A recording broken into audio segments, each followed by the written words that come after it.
Hi everyone, it's Hanna from London Lash, and today I'm going to show you how Mila from London Lash Manchester and her wonderful team is doing K styling for their clients.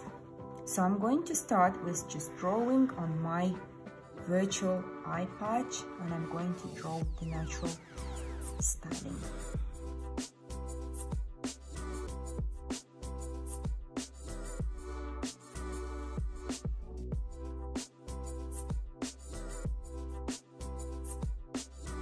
So this is my regular mapping of the natural look, and as you can see, I'm using 10 millimeters as my longest lashes and 7 as my shortest in the inner corners. So now let's imagine that my clients ask me this time to do the K look. So I'm going to create this natural styling and add some spikes into this set.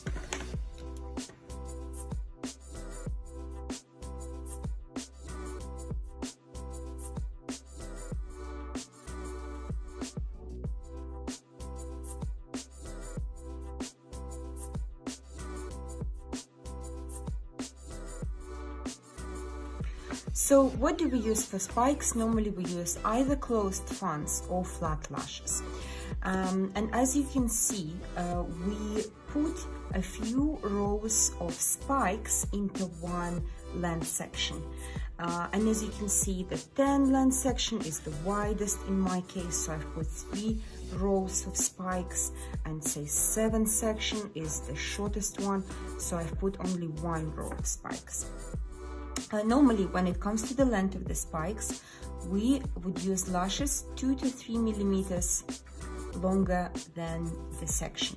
So in this case, our length of the spikes in the section number 9 will be 11 and 12 millimeters. I must admit that 11 millimeter spikes, they will be quite natural. So your client might not notice them much, but some of them, they just want that, they want a natural look. The spikes which are 3 millimeters longer, they will be much more noticeable. But of course it can also depend on whether you put them on the top layer, on the bottom layer, whether you use the curly lashes or like a soft curl lashes, like big curls. The effect will be different. In order to understand what kind of length the spike looks like, what kind of effect it creates, you can just simply use this mirror. Also, you probably noticed that I've drawn 2 spikes in one place, and this is what we normally do. We put 2 spikes into one place. You can put them one next to each other, or ideally if you put them one on the top of each other. Why do we put 2? Simply because if your client is going to lose one, they're gonna end up with the big gap in this area. So that's why you put 2, so just in case she's gonna lose one of these lashes. What I would also suggest you to avoid putting those spikes on the top and bottom layers of your lashes. If you put the lashes spikes on the top layer, they might kind of move to the side a little bit and look a bit messy. If you put them on the bottom layer, they might be dropping. I also want to show you another little life hack which you will like. So let's imagine this is the client's eye and this is the eyelid, and these are the natural eyelashes. And imagine that this is the section of the where you put extensions with the length of 9 millimeters. So this is the one front and another one.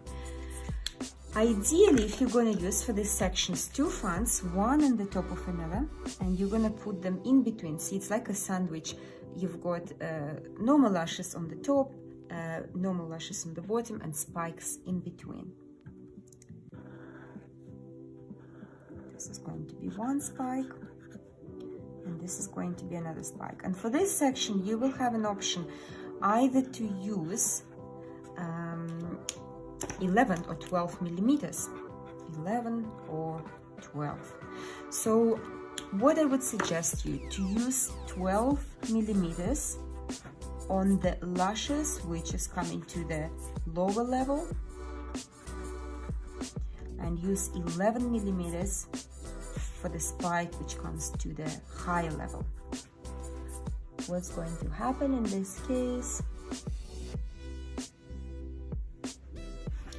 you know, those tips, they will be kind of falling together, and the set will look really, really nice and very neat. And if your client will lose one of those lashes, she's gonna have another spike still sitting there, and this spike will be absolutely identical looking. So it's not gonna look longer or shorter, it will be looking exactly the same. So I hope you enjoyed it, and if you have any questions, feel free to comment under this video, and I'll be very, very happy to help you. Thank you very much and have a wonderful day.